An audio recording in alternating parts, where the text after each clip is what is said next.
একজন প্রশ্ন করলেন, জ্ঞানযোগী বা কর্মযোগী যারা, তাঁরাও তো কালের প্রভাব অতিক্রম করতে পারেন। কল্কি অবতার উত্তরে বললেন, গীতায় একটি শ্লোক আছে, ত্রিভিগুণময়। প্রশ্নকারী গীতার সম্পূর্ণ শ্লোক উল্লেখ করলেন, ত্রিভির্গুণময়ৈর্ভাবৈরেভি সর্বমিদং জগৎ মোহিতং নাভিজানাতি মামেভ্য পরমব্যায়াম দৈবী হেষা গুণময়ী মম মায়া দূরত্বা। মামেব যে প্রপদ্যন্তে মায়ামেতাং তরন্তিতে। আবার কল্কি অবতার গীতার শ্লোকের ব্যাখ্যার উত্তরে বললেন, কর্ম দিয়েই হোক আর জ্ঞান দিয়েই হোক তাঁর শরণাপন্ন হতে হবে, তাতে যুক্ত হতে হবে তৎসংরক্ষণী সক্রিয় আবেগ ও প্রচেষ্টা নিয়ে, নইলে রেহাই নেই। তাই বলেছে যোগ, ভক্তিযোগ, কর্মযোগ, জ্ঞানযোগ ইত্যাদি। যোগ না হলে হবে না। আর এই যোগের সূত্র হচ্ছে অনুরাগ। তাই সব যোগের মধ্যে ভক্তিটা অনুসূত হয়ে আছেই। ভক্তির সঙ্গে সঙ্গে আছে ভজন, সেবা। ওইখানেই এসে পড়ে কর্ম। কর্মের আগে পাছে জড়ান আছে জ্ঞান। কর্ম করতে গেলেই মানুষকে জানতে হবে কিভাবে কোনো বিধিতে কর্ম করলে পরিপোষণ ও পরিরক্ষণ হবে। সে কর্ম ফলপ্রসূ হবে, ওই বিধি জেনে নিয়ে হবে। নইলে আবোল তাবোল যাতা করলে হবে না। পৃষ্ঠের পরিপূরণ, সেইভাবে কর্ম করতে আবার কর্মনিঃসূত অভিজ্ঞতা থেকে গজিয়ে উঠবে আরতর বাস্তবগণ।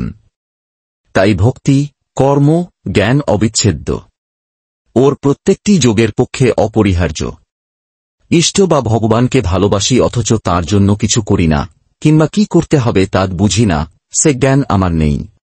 তার মানে আমি তাকে ভালোবাসি না, তার সঙ্গে যুক্ত নই। আমি যুক্ত আমার প্রবৃত্তির সঙ্গে। তবে এক একজনের অভিগম এক এক রকম। কারো হয়তো কাজের দিকে ঝোঁক বেশি, সে কাজকর্মই পছন্দ করে এবং করেও তাই।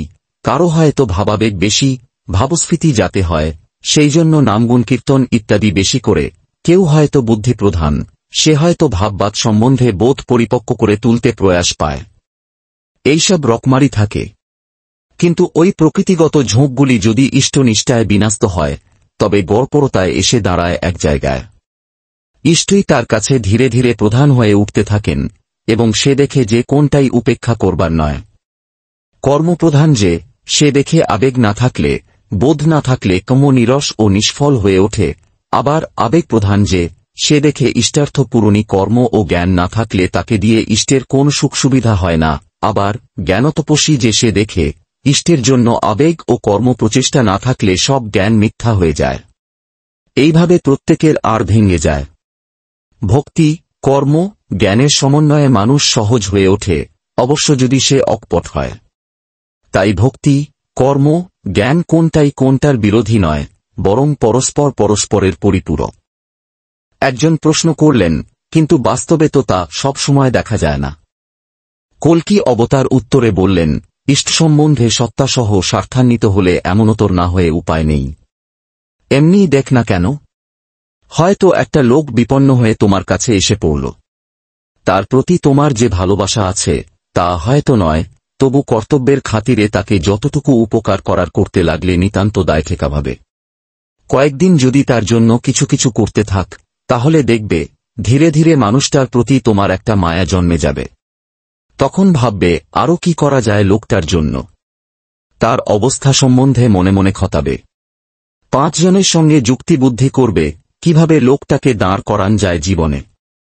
কর্মকে আশ্রয় করে সেই পথ বেয়ে তার সম্বন্ধে আবেগ ও জ্ঞানের সৃষ্টি হবে। কারণ মানুষটাকে তুমি ভালোবেসে ফেলেছ। ও যে এক সুতোয় জড়ান। সত্তার রাজ্যে বিচ্ছিন্ন প্রকোষ্ঠ বলে কিছু নেই, সবই পরম্পর সম্বন্ধ। তাই তো বলে অখণ্ড অনন্ত। অকৃত্রিম নিঃস্বার্থ ভালোবাসার রাজ্যে দাঁড়ায় যখন মানুষ, তখন সে সসীম হয়েও অসীম। একেই বলে মায়ার পারে যাওয়া। একটি কথা, আমার ভিডিওগুলো ভালো লাগলে অবশ্যই সাবস্ক্রাইব, লাইক, কমেন্ট, শেয়ার করবেন। পরবর্তী ভিডিও পেতে বেল আইকন বাজিয়ে দিবেন। সবাইকে ধন্যবাদ, নমস্কার।